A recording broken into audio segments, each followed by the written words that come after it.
man. I'm excited about today's call as well. Chilling at my mom's house for a little bit, swimming with the kids. So I'm excited. We always talk about the way that Benny and I empower people is through education. That's one of the main things that we do is we're trying to educate our community.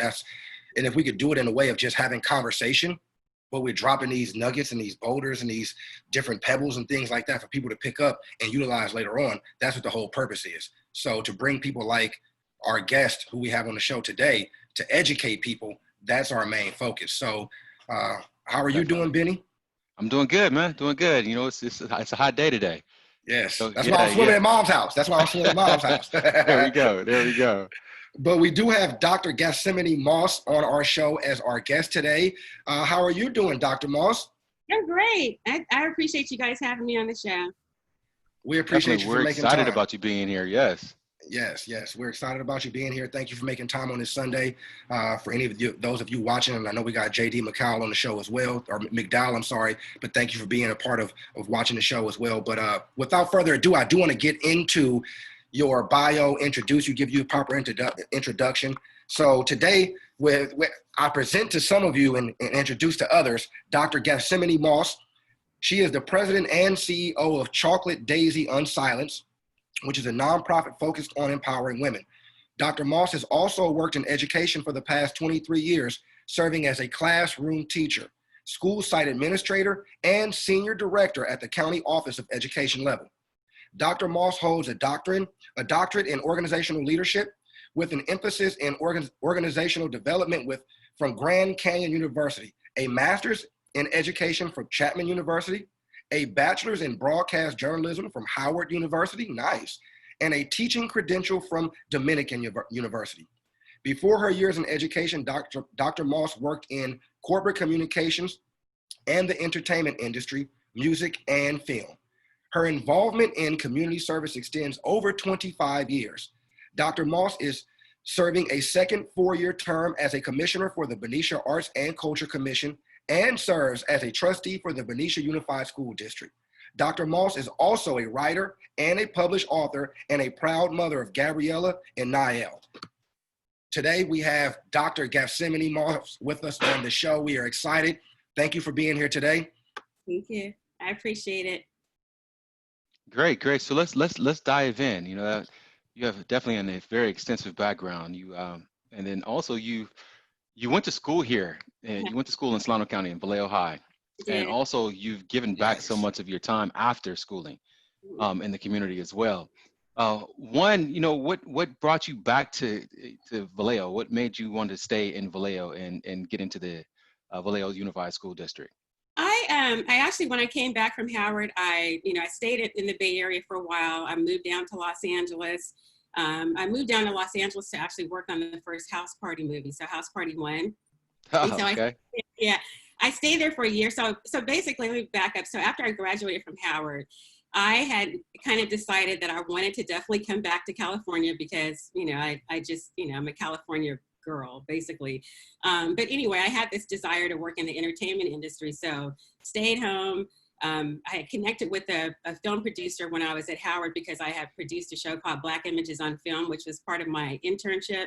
So I connected with this filmmaker. She connected me with the Hudlin brothers in Los Angeles. And so moved down there like within a whim, like it was like 3 days.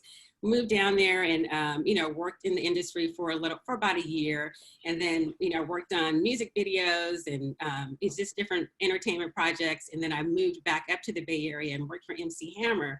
So I worked for Hammer for 2 years, and I was an artist and repertoire assistant and stuff. And so after that, I kind of took a little break and moved into like healthcare, just as I was an eligibility consultant for Aetna US Healthcare, actually. And so I was there for a little bit. Our department ended up closing, and that was back in, I think I was in Hercules at the time, but our department closed.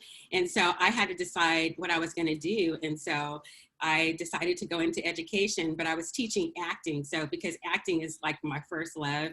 And so I actually started off teaching acting to the kids at the GBRD in Vallejo. And then one of my friends who was working at the Below Unified School District, was like, well, you might as well come and work at the, you can teach or whatever. And so I was like, I thought about it, started subbing. I really did like it. And I was able to still incorporate some of the things that I knew, like from my background. So things around theater and things like that, and ended up going the route of getting my teaching credential. Then I was asked if I could help fill in at one of the school sites, at my school site, as an admin, because our VP was leaving. And so then I ended up getting my administrative services credential.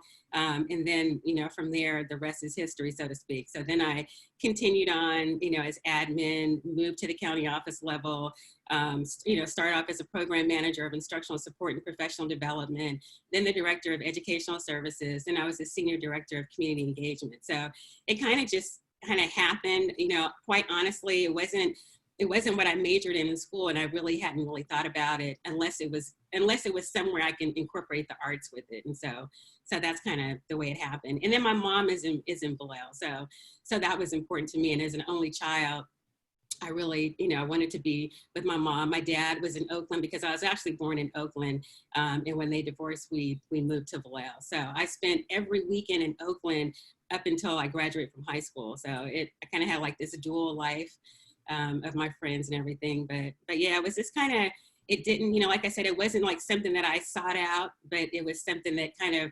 organically evolved into my life. And I really do love teaching. And so when I left the county office as senior director, I had, had a long time to really kind of process and think about what I wanted to do. And so I was like, you know what, I'd rather teach again, because at least I know I can feel like what I'm doing is very purposeful and meaningful. And the things that I've learned over the years, I know that these are like skills that I can teach the kids, so that when they graduate, they can make better decisions for themselves in terms of what they really want out of life. And so it just kind of evolved in that sense. Well, I like that. If you could touch up on not exactly how many years, but the time frame. I think sometimes people don't realize, sometimes we have to go through a couple of different hurdles, or sometimes a couple of different, maybe a career or two, before you start really realizing what your purpose is. Oh, so yeah. and I'm glad you mentioned that you did a couple of things before you got into teaching, because oftentimes before people truly meet their purpose and their passion, they have to go through other obstacles, other hurdles, other endeavors, things of that nature. So before you answer that though, about that time frame and that process of what got you into leading up to your purpose and your passion. You weren't with MC Hammer when he did that video Pumps and the Bumps, were you? You weren't part of that process, were you? Because oh my goodness, if you were part of that process, we got to have a talk after this. I mean, what happens with systems, sometimes we inherit systems. So we walk into systems that have already existed. To shine light and grace on those systems. And so I want to say that Pumps and the Bump actually was, I think we were kind of gone by then, because I was at the corporate office in Oakland. And so we handled a lot of the business, aspects and things like that. Like for me, I handled like, studio time. I was in charge of all of the credits and things that were on the albums when we had albums, back in the day. So things like that, I kind of, I shouldn't say babysat, but I spent a lot of time with our artists that we had. So, making sure that they were okay and getting them to where they needed to be in a timely manner. So, but no. I'm glad you elaborated on that, because I'm sure our audience would have been looking for you in a couple MC Hammer videos. Looking that's for the doctor dance in the background. Right. That's the doctor. Well, you might see me in the Ice Cube video, but that was like a long time ago. Okay. But yeah, so about the process though, like throughout that process did you realize, okay, because like you said, some of the things that you were doing may not have been in the field that you had studied. So where throughout that process did you have that switch of mindset? Because we always talk about growth mindset, fixed mindset. When did you start to, not to say that you didn't have a growth mindset prior to that, but when did you start following more of your purpose and your passion and getting you to where you are now?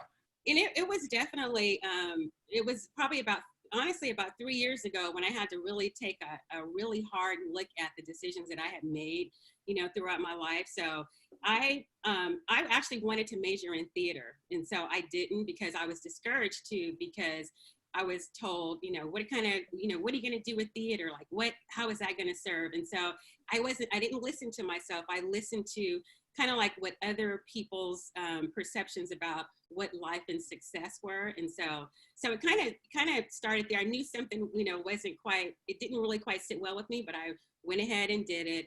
And I think throughout my career, it became this thing where there were things about myself and my personality that I knew, from the time I was a little kid up until now. And I didn't really quite listen to that path all the way. And I did things along the way. Like I was in beauty pageants. I did all kind of stuff.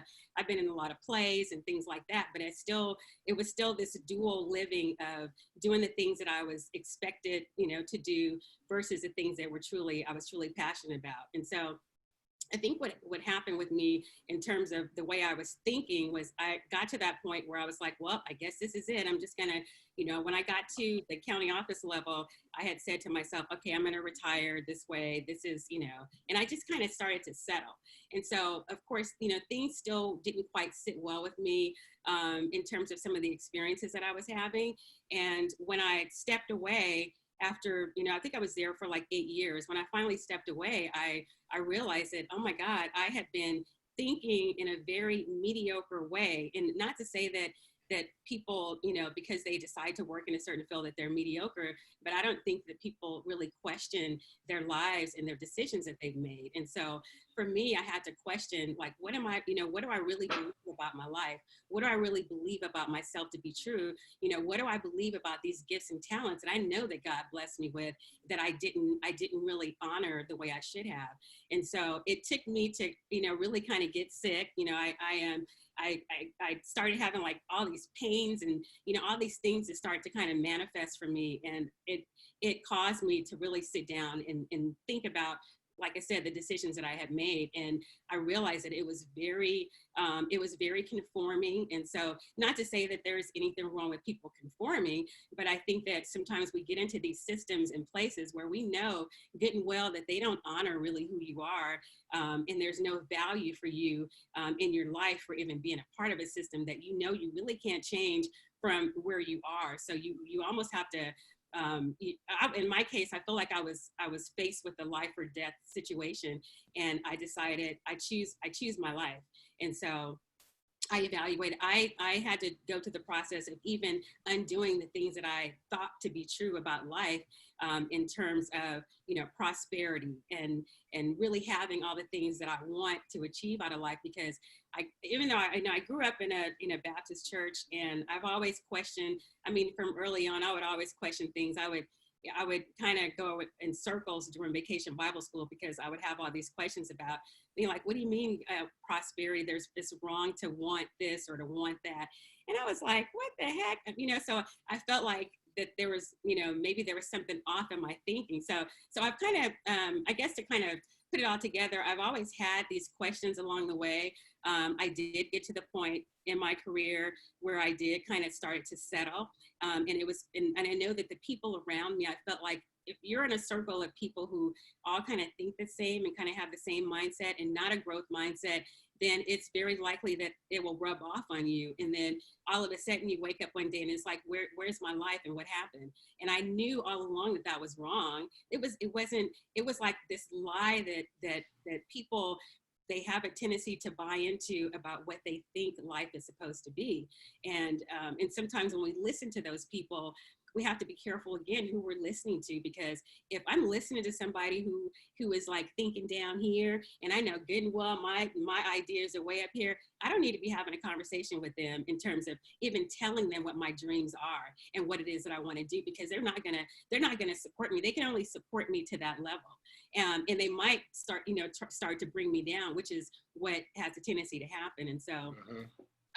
That whole time, I'm telling you, when I stepped away, I had to even think about my religious practices. So I I found a gentleman, he's passed away now, but Dr. Miles Monroe, you know, his thinking and is all about, you know, it reminded me of like, I knew I had these gifts. I knew that things came to me so easily and I didn't listen to it because I was trying to be like everybody else and be okay with, okay, I guess I just won't want, I'm not going to want as much. I'm just going to, you know, this is it. Everybody hates their job. Everybody complains. This is just what we do. And I'm like, this is not what we're supposed to be doing.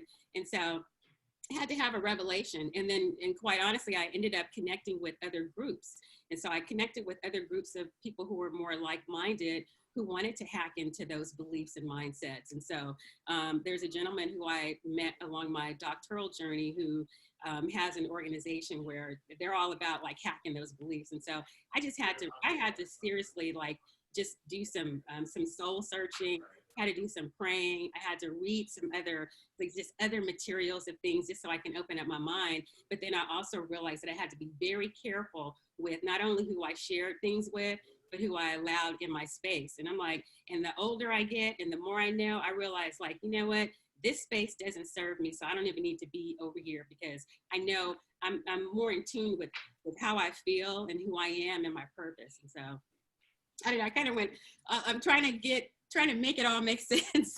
No, it makes perfect sense. And thank you for elaborating so much because it just speaks to life itself. And, you know, we are a byproduct of who we surround ourselves with.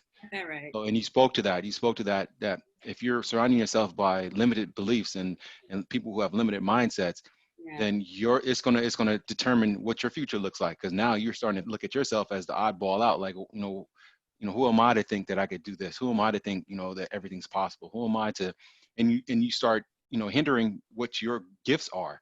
And you spoke to that. Your body was telling you, you had a conflict that you were dealing with. Your body and your mindset, your unconscious was telling you that no, this is your path, this is your growth, these are your gifts, this is what you should be doing. Whereas you were, may have been in a situation where you were doing opposite of that. So your body starts reacting on that, and that's just like putting yourself into a negative environment. So and I'm, it's, we actually have some similar backgrounds in that, we kind of had a lot of different prior careers, as far as I was in acting for 9+ years. It was, a situation where I, took a buddy of mine up on a dare and went to an audition and, I mean, it fell in love with it. It was one of those things where it just felt natural to me. And tried, I did it full time for 9 years. Gravitated back to real estate because that was another one of my passions, was being able to help people. And earlier on, when I got my real estate license, it was one of those things where, I felt a lot of joy helping people throughout that process, because it's more than just, selling them a house. It's walking is dealing with a lot of different mindsets because it's a very emotional process. So being able to, I tell some of my buyers, I'm smiling more than they are then, when passing them their keys. So, it was one of those things where, if you're following your passion, if you're following something that you really love to do, then you're in alignment, and your body and your lifestyle and your health will speak to that. Absolutely. Yeah, so definitely. So, and that story right there, it is very valuable, especially to our teenagers and to our youth, and understanding that, you may take a couple different paths. There's no one straight road. You just learn from those experiences. And if you're taking, and if you have a growth mindset, you're going to learn from those experiences. And then you're going to be able to make sure that when you do find your passion, when you do get laser focused on that one path, or those, it's a tool. And I spoke to this, when we had the call with Elise Cheeks, and I spoke to this. It's one of the coaching techniques that we do. As an entrepreneurial mindset, you tend to have a lot of different things that you want to do. You have a lot of passions. So being able to narrow down those passions into something that's attainable and being focused on minimum passion, a minimum amount of passions versus, just spreading yourself, totally thin. So once you become laser focused on those, say 3 out of 10, passions that you wrote down, now you can kind of reverse engineer what are the steps to take to get to that end game. Then you can start masterminding with people who have been successful in those careers, in those endeavors, and asking them what their day-to-day looks like. What did you do to get to where you are now? So that's where the laser focus comes in at. So once you found out that, that you went through that process, and now that you're in alignment with what your goals are, what your gifts are, and teaching, what was your next steps after, other than, obviously getting your doctorate and going to school? What were your next steps as far as pushing your career forward? I am. So when I had took that time to step away and really kind of reevaluate and reprocess, I I formed the nonprofit Chocolate Daisy Unsilenced. And so it was in alignment in terms of, I was having these experiences kind of dually, like even when I was collecting collecting data, but then on the research, the literature review itself was all around. So my topic is on the lived experiences of African-American women, superintendents in the California K-12 public schools. And so there's a part of that happens, which is a literature review, and it was around African-American women and their experiences, things after slavery, perceptions and views, and their experiences just throughout life and their careers and things like that. And so as I'm reading this and typing this information up, I was like, oh my God, this is like the same thing. I found myself experiencing some of those same things along the way. And so when I stepped away and I was doing practice, because I write, so, I was processing, I ended up writing a play. So I wrote this play that really kind of encompasses some of the things that I was familiar with and that I had experienced. And then some of the research that I also found, because there's other things around microaggressions and things like that, and those trigger illnesses that kind of take place and happen. And so when I was actually having a conversation with Tessie, because I didn't tell people what was happening to me, I just basically kept it to myself, because I didn't know who I could talk to or who I could really trust. And so, so I ended up having a conversation with her and shared this play. And then that's where I was like, I need to do something, because I realized once I opened up my mouth and started telling people what was happening, then I found that other people were having some similar experiences. So it dawned on me that not only was there a need, it also will help kind of solve some of these problems that people experience. I'm not saying that it's a fix all, but it leads us a way for them to be able to process. And so, so the chocolate daisy part, chocolate daisy is actually a flower. It's a daisy, and it blooms at nighttime, and it has a chocolate center.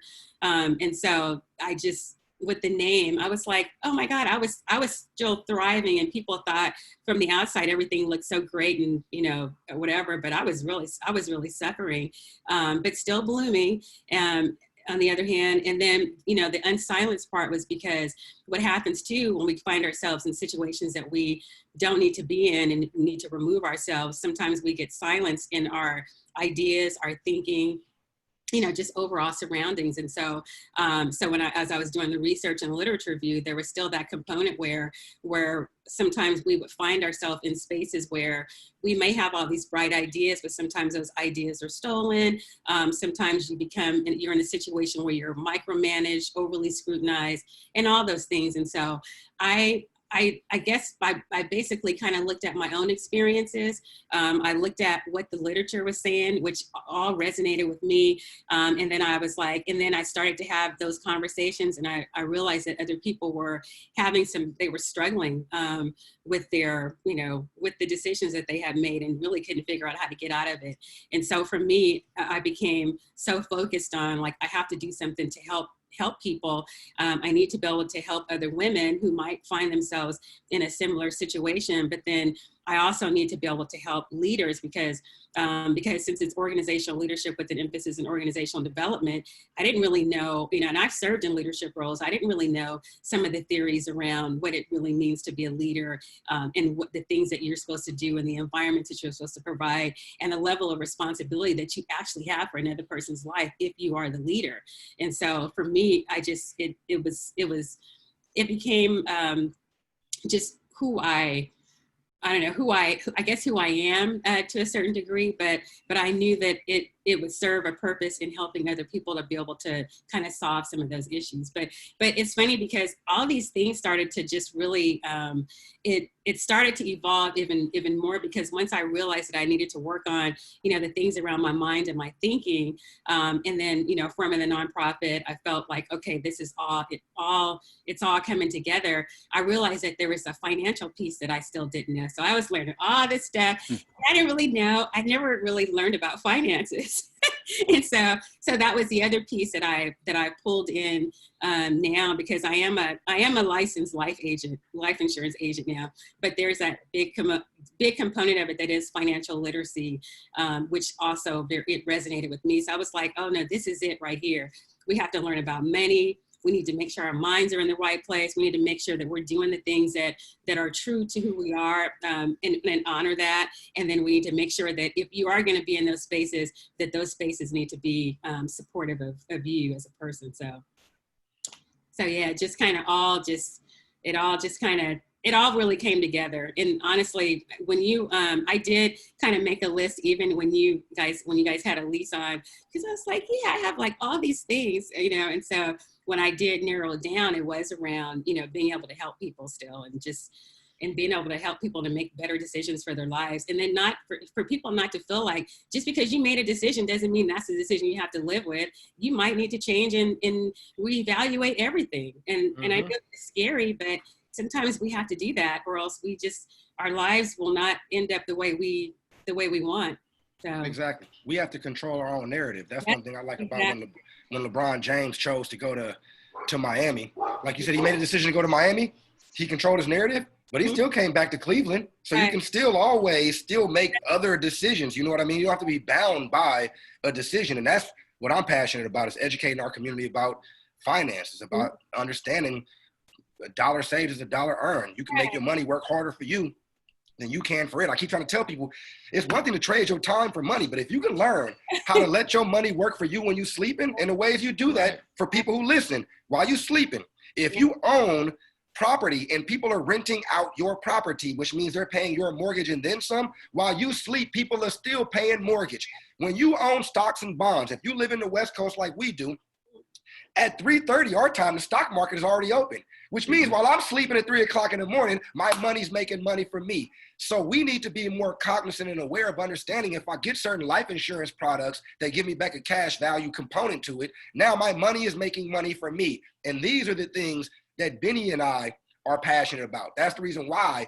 we bring people like you onto the show, who can now come on and educate people as well. And I know that the Chocolate Daisy Unsilenced is a group geared towards empowering women. And I tell you one thing about women is, women already have a certain amount of discrimination, but when you're a Black woman, you got double discrimination, all right? Yep.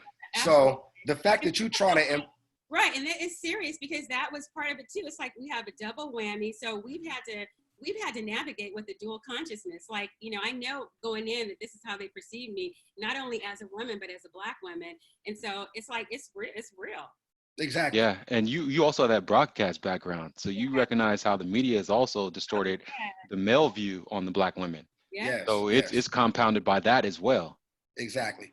So one of my questions, the question that I have is, what does somebody walk away with? Because I know you do workshops and seminars and conferences, and you mentioned a moment ago one of your kind of mentors, that he may not be a personal mentor, but one of my mentors as well, Dr. Miles Monroe, God rest his soul. This man was his teaching was always scripture based, but he made it where it's applicable to life, but it's scripture the backbone of it is scripture, but he makes it applicable. I don't care if it's you having confidence issues, you having marriage issues, you having relationship issues, you having money issues. He gonna give it to you in a way that's applicable, but it has scripture.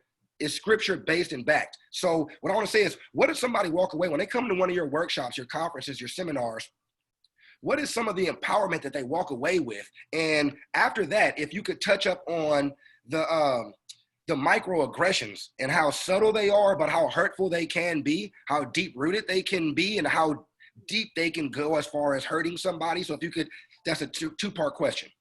Yeah, one of the things in terms of being able to walk away with information, I really try and get people to think about, just to really think and process, because I do feel like you can give people information all day long, but unless it really kind of hits home for them or really causes them to really think deeply and peel back all those layers in their lives, that they're not going to get it. And so one of my partnerships is with another group, M21 Women Empowerment Group. So we've been running this series now we're rolling into, I think we started like before Mother's Day. And so And so I take on the week of finances. And so what I do is I have thought-provoking questions for them, for women to really kind of process, and you know, they chime in, you know, we do lives and we have discussions and things like that. But it's really just to be able to process and think, because I believe that we've gotten away from really thinking the way we should. And a lot of times we're on autopilot with life, and it should not be that way, because you'll wake up 20 years later and wonder what kind of decisions you made, you know, for your life. And so a lot of it is just really to be able to think about their lives and then be confident enough to be able to make different decisions for your life. And people aren't going to always agree with you. And as a matter of fact, you know, because people like to hold us sometimes in a little box of what their beliefs are in terms of what they think your life is supposed to be and who you are. But if you're continuously growing, it doesn't work that way. So just being able to have enough confidence to believe that everything is going to be okay, and that you have to make those decisions for yourself. And yes, they are tough decisions, but if you're making decisions based on what other people think, then it's going to be all bad.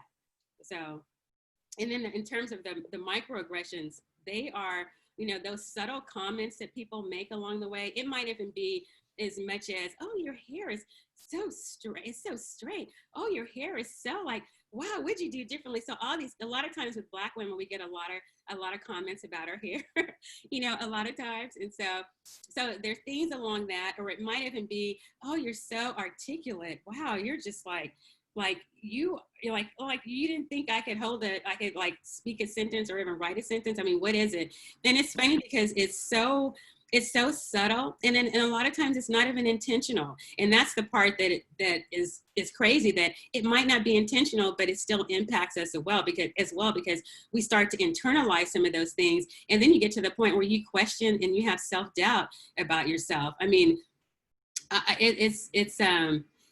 it's not physical, but it's mental. It becomes a mental issue. So even in terms of not being, you know, maybe you know that you're supposed to be sitting at the table having conversations, might be in your work environment and you're not, or, you know, if you are, you may present ideas and then somebody else, they take the idea and then pretend like it was like their idea, or turn it around just enough so that, oh yeah, I had this great idea, or, you know, some of those exclusionary practices that take place within some of the organizational structures.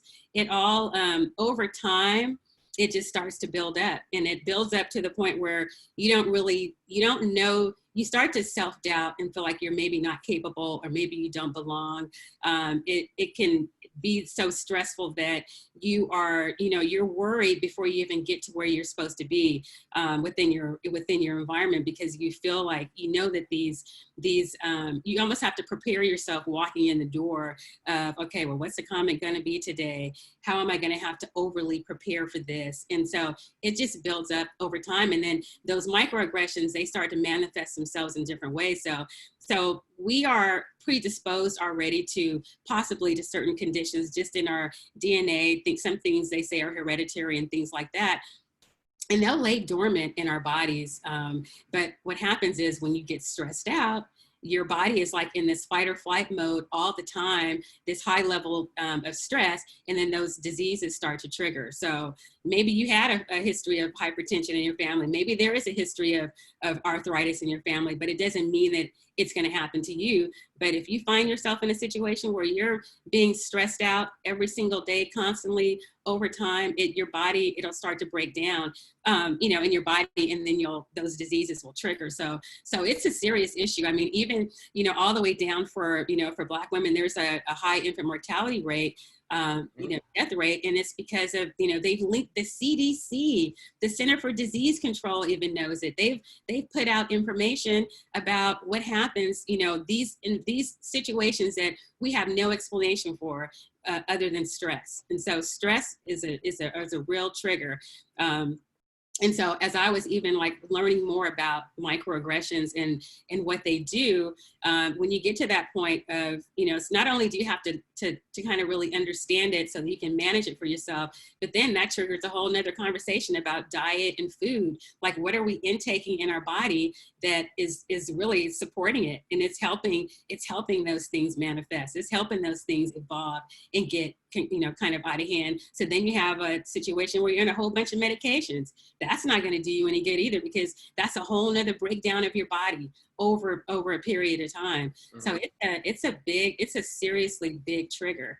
And again, if you find yourself, sometimes we find ourselves in some of those isolated work environments, we have to be very careful, because if we don't have somebody to talk to, or if we're not able to call people out when things are happening, then you take that stuff home with you, and then it all manifests all over the place. Yeah. So. Yeah, very true. And understanding that, that these microaggressions, that they're from a learned trait. They're from, they're passed down from families. Your first teacher is obviously, your first educators are your parents. Mm-hmm. So these behaviors, these mindsets that trigger these microaggressions, they're learned traits. So, with that understanding and knowing the importance of obviously correcting these early, or providing a source to alleviate the stress that these can cause, and also educate about diet and how all this is a negative cycle. You touch on how it just one thing leads to another, and if you're compounding negative energy, if you're compounding negative foods, you're compounding foods that are going to manifest these diseases in your body, then it's just a cycle, and that negative cycle is going to follow you throughout life, and you'll be you're dealing with health issues. So understanding that, that this is very important to start early. Is there an age group that your company, that your organization focuses in on? Are you having workshops and seminars in the schools? I haven't been having anything in the schools, and so I just primarily the focus has been on adult women. I have thought about like what I can do for youth, and so that I'm still kind of a work in progress. But me as a teacher, one of the things that I'll incorporate, because the school site that I teach at is Expeditionary Learning. So it's not a regular, we have curriculum, but it's a little bit different. So we have a little bit more of a whole child approach. And so it's not, so we're able to do things where we actually, we care about the whole child, and we care about those things around, making sure that the kids develop into who they are. And so for me, I just have incorporated things like helping kids understanding the process of meditation. And then also, we have discussions around, especially like name calling, because even like kids start off with, they call each other these names, but it's like, that's like so stereotypical, things like that. So really kind of just really disrupting those types of practices and behaviors. But what I found is that the big issue is that you don't have a lot of, there's not a lot of knowledge that people already have in terms of what they really could be doing. So I know that there's definitely room for growth in terms of me moving to the place where I can actually help provide more school age kids information so that they can have that as a tool. But right now, like I said, the focus is primarily just adult women. So. Well, because at an adult age, and one of the things is change is always a uphill battle when we're talking about change, and especially changing a lifestyle, a diet as well. My grandparents were in their late 70s when I decided to become a vegetarian, or practice eating a vegetarian lifestyle, and I convinced them, to make some changes. They didn't eat pork every day. They didn't eat bacon every day. So they cut back on some of the things. So it's not impossible. Right. However, that conversation has to be there. That seed, you have to plant that seed, and knowing that I get asked all the time. I bounced around from vegan to vegetarian, and it makes a huge difference, as far as energy, your focus, your mindset, everything. And everything that going back to what you were saying earlier about your circle, being in the environment that you is, understanding how the environment affects you and your body, your mind, everything that you do on a day-to-day basis, it just affects it so much. So Yeah. making sure that, you know, it's important to surround yourself with positive things, positive energy, positive foods, positive mindsets, you know, and that needs to start as early as possible. You had mentioned now, and I heard it was expedition curriculum. It's expeditionary learning. Expeditionary learning. Okay, so we had Jasmine Johnson. She on the call last week, and she, well, actually Thursday, I'm sorry, and she was speaking to her education platform that she's built out, and it's a virtual curriculum. Mhm. So say it one Ex- more time. I'm sorry. Expeditionary learning. Expeditionary learning. Yeah. What does that entail? Is that some what you see as the future of public schooling, or is that something that you see that is kind of going to enhance what's already established? I definitely think it's an enhancement. One of the reasons why I even agreed to go to teach where I am was that having that opportunity, because it is more of it's more project-based learning. And so the kids, of course, you know, their basics are taught, but in terms of how we deliver instruction is a little bit different. Students are, you know, they're able to work on projects, so they really get to delve deeply into learning something. So, for example, one of the books that we read for 7th grade is A Long Walk to Water, and so it's about a gentleman who was from Sudan, and it kind of helps kids to see, like, okay, there's things that happen, you know, politically, there's things that happen around religion, and then the person who was the main character in the story. Well, actually, there were two. There was a young lady who, you know, she had to walk miles and miles and miles to get water because there's no water, there's no wells or things like that there. But then also the girls don't get to go to school. You know, the girls get to stay home and learn how to be, you know, homemakers, while the guys are the ones who get to go out and get education. So it's to the point where it opens it up for discussion for kids, and then to kind of help them understand that, you know, there's different ways of life, so to speak. So, but there's a component that can help them to become citizens where they want to help and they want to give back and work in their communities. And things of that nature. So like I said, so it's more project-based learning. It's not just like, here's the page assigned, read this page, and then, you know, go do the work. There's like really lengthy discussions that we're able to have with our students to really kind of help them. And it's also more of a way to help them to self-evolve. And so, you know, of course we help them along the way, but it's really more for them to be able to kind of self-discover. So one of the things that I incorporated also with my students was, I've been reading books by Dr. Joe Dispenza. And so, are you guys familiar with him? I am, yeah. I love his books. And so, Yeah.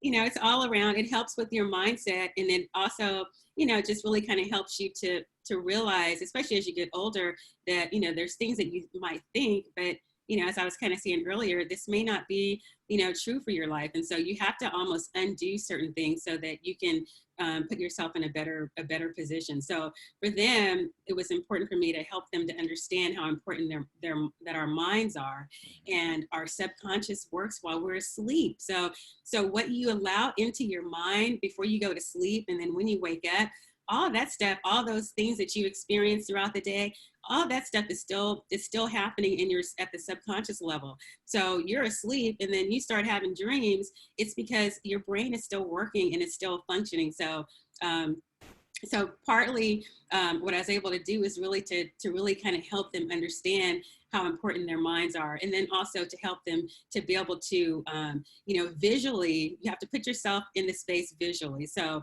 being able to create a scene, or so maybe you have this college that you want to go to. So you have to be able to visualize yourself in that, you know, in that realm. So it's the expeditionary learning is, like I said, it's project-based learning, and it's a way for kids to be able to process, so that it's not a sit and get, it's like a real process, so that they have this journey that they're going on, you know, throughout their lives. So it's only 6, 7, it's K through 8 actually. So when the kids get to high school, you know, the parents have an option of, you know, wherever they decide to have them go. But I was able to actually visit one of the schools in Truckee. And so just kind of watching it, because this was my first year at the, at the school site. So just being able to watch how the program, the opportunities there for the program is like unbelievable. I mean, it's unbelievable. So, but I wish, in all honestly, it's like that. I feel like that would be a good direction for our schools to go into, because that's a whole, the whole thing with our school system is like that's like a whole nother full day discussion. But I believe that there's so many things that we need to kind of change. Well, I take that back. I'm one for, like, we need to recreate some things, because I know that there's a lot of systems within our society that has been in existence for years. And I had grown tired of trying to just, trying to do patchwork for all these things that have been, that's been created. And so I just think that there's an opportunity for growth so that we can do a lot better by our students. So we have a lot of work to do in education. Are you guys trying to get that in 9th through 12th grade as well in the high schools, or is it just something that's specifically going to stay K through 8? Yeah, it's a K through 8 model, because it's part of the below Unified School District, but it's a dependent charter. So the charter just, we have our own budget, but we still fall under the guise of the below City Unified School District. So okay, this particular model is set up. And the kids get the arts too. So the arts are incorporated. The kids get dance, they get filmmaking, they get spoken word and music. So it's a pretty cool. Nice. Now, I'm a firm believer in what you're doing, because I do workshops in schools, whether high school or elementary, and I try and do things to where we not only are educating the students, but we're also educating the parents, because as you mentioned, growing up, we didn't have conversations about certain finances. There were certain things I didn't learn until I was in my 20s and 30s as far as finances, the importance of credit, yada, yada, yada. So I do things where I'll do some workshops in the school, but I'll do some things where I invite the community and the parents as well, because I feel as though if I can educate from this level and educate from this level, then somewhere I'm going to have a game plan to bridge that gap, to where now this generation goes into this generation with that level of education, but this generation can assist along that process as well. So my question to you is, with you being a teacher and having access to now educating at this level, and then through the foundation, you're educating the women on this level, what's your plan as far as bridging that gap and merging the levels of education, where once again, this level is harnessing this level to become this level in the future, to then make it generational? Does that make sense? Yeah, it does. So for me, I know that I got my license, my life license on March 11th. And so I'm actually studying for my securities license too, so I can start to do investments. But in terms of, I know that I can work with students like my students, so like my classroom and things like that. And because of the pandemic, I wasn't able to fully incorporate some of those things around financial literacy. So my goal is to do that and be able to incorporate it more. So even if I have to do like just separate, kind of like some separate workshops and things like that, I will, so that I can offer it on a broader perspective. But definitely the parents, I do want to get to the point where I can pull some of those parents in as well, just to be able to help them to see what their options are. Because I feel like at this point, the information that I know now, there is no reason why any person graduating from high school, once they start whatever they decide to do, whether it be go to work or go to college, by the time they finish and by the time they start making money, there is no reason why they shouldn't have $1 million by the time they, finish working or whatever after, 25, 30 years. And so, I mean, I was actually blown away, because again, I'm learning these things and I had no idea. And I'm like, my life could have been completely different, right now, had I known that information. So I do believe it's important that they learn it as early as possible and really have it ingrained. And it's funny because my daughter, when she was still in high school, I had her participate in that simulation where I forgot the name of it, but it's like the kids learn about money and stuff. And so they put them in the simulation where they give them a credit score, they give them a salary, they give them only so much money, and then they have to be able to spend it. And so, so the kids kind of walk away with dang, you know, either you're going to spend your money on a whole bunch of cars and fancy stuff or whatever, and then not have any money to pay for anything in case of an emergency. So they, you know, they got to go through all that. So as we were leaving, my daughter was like, this is great. She's like, I am not having kids because kids are so expensive. I was like, you tell me about it. You know, so just, you know, for her to even, you know, have that experience, you know, she just kind of thought a little bit differently and started to realize like it does cost, you know, for things. So the sooner they learn, the better. So I definitely feel it's a big need, and it's one that I'll eventually kind of work my way through to be able to offer that. Very nice, very nice. A great contact. If you haven't met Jasmine Johnson, I'm writing the name down, so I'll make sure I. yeah, she's on LinkedIn, and right now, the name of her program is All Aspects Academy. She has a K through 12 virtual hybrid independent school, and she mentioned on our call that she's looking for help.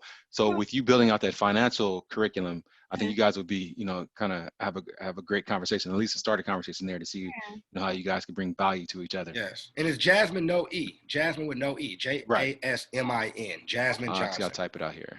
I'll put it in the chat. Okay.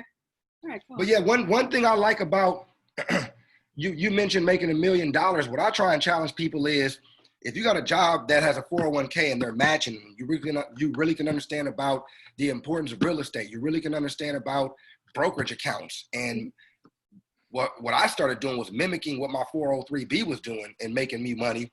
And I started investing in some of those same things because it had proven successful. So I didn't want to reinvent the wheel. I started understanding, okay, some of the most wealthy people, some of the sharpest financial minds, they purchase, when it comes to stocks and bonds, they purchase things that they believe in, things that they actually use every day, things that they know other people use every day that will continue to be around. So a lot of the times, you don't have to necessarily find something that's going to be the next Amazon. You can look for those, but if you got Verizon as your cell phone provider, you probably should be what did Biggie Small say? I'm not only a client, I'm the player president. Whenever I buy stocks from stuff that I own, I'm like, all right, I'm not only the client, I'm the president as well, because I own Verizon, I own AT&T for my DirecTV, I own Intel and Cisco, which is in every computer. So if Apple is too expensive, find out what components go into an iPhone and buy that stock, because those things will always be around because they go inside of iPhones. But we have to make sure that it's attainable. And what I teach people is from application, because I was able to retire at 38 years old, hitting that marker financially, to be able to say, you know what? So not only am I teaching through a level of what I'm learning, but I'm teaching through a level of what I've done as well from application. And I think it's important for each of us, any entity that's in a position where we can motivate, where we can inspire, where we can educate, that we talk about from experiences of things that we've done, things that we didn't do, things we should have done, but continue that process that you're doing, because you've got a great platform for it. You've got the backing behind it because you're a doctor. You're not just Gethsemane Moss. That's one thing, but when you say you're Dr. Gethsemane Moss, everybody got to pay attention to that, all right? So continue fighting that good fight. I do want to say really quick before Benny goes, and before we get too far ahead of our time, because we are at the hour, but what is a way people can get a contact to you, so Benny can put it in the contact or in the chat? What are some ways that we can get a hold of you for workshops, for seminars? Maybe we got to do them virtually with this whole new wave of COVID coming back through. But what are some ways that we can get a hold of you, get in contact with you, get you to come do some workshops and seminars for us in the community? Yeah, definitely on my Facebook page. So I do have Chocolate Daisy Unsilenced Facebook page. It has a phone number listed, has an address listed as well. So that's the best way to get in touch with me. And then I'm also on Instagram with Chocolate Daisy Unsilenced. Okay. So those two ways are the best ways. Okay. Yeah. Perfect. Yeah, you lived up to the bar, lived up to the expectation. Definitely. You know, I was excited to have you on the phone call, and I know you have been contributing to some of our calls and listening to some of our calls. So I was really excited to finally get you on here, and. Yeah. You, like I said, you provided a lot of information, and I would love to invite you to come back, because you touched on a number of different things, and I took notes. that, you know, it's going to take us another 30, 40 minutes to dive into further. And also, you know, Dr. Joe Dispenza, I'll put one of his books that I've read in the chat. Great book, Breaking the Habit of Being Yourself. Yep, that one, yep. Yeah. And so, and that's it goes back to Khalil and I's first call. Our first podcast was mindset, and understanding that, you know, with all this value, all this information that we're continually being able to provide our audience, you got to work on your mindset. You got to understand that, you know, you got to have a growth mentality. You got to have a growth mindset. You got to understand that, yes, if I want change, then I'm gonna have to start with myself. You know, all this information, you know, this is going to be bouncing off the wall. It's going to be, you know, if I'm not being able to retain it and implement it into my own life. And you got to start with your own self, start with your own limitations, start with what's been holding you back, what's kept you from getting where you want to be thus far. So yes, so again, I know we're at the hour mark, so I will respect your time. So thank you again for making the time to come by. We'll be in contact soon. And actually, I'm gonna reach back out to you because I want a little bit more information on the expeditionary curriculum that you have set up. Yes. All right. Well, thank you guys. I really do appreciate you guys having me. So.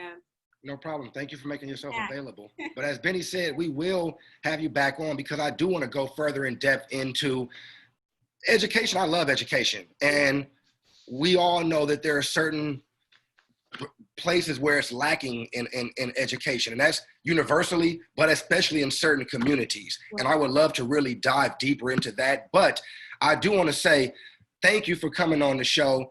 Anybody who's tuning into the show, watching it live or going to watch it later on our Facebook channel or our YouTube channel, please check out Dr. Gethsemane Moss and her foundation. Please check into these things. Look at what she's doing. She has a great movement. She's educating our community, and she's doing things. We need to do a workshop for financial services as well, where we can get out there. I tell people, when it comes to those types of things, businesses or companies are companies. We're gonna hold them accountable for those things. So I don't mind cross-referencing with somebody who's with a different company. For me, as long as we educate our community, that's the key goal. So I appreciate you for coming in today on your Sunday to educate not only our network, but your platform as well. So thank everybody for tuning in.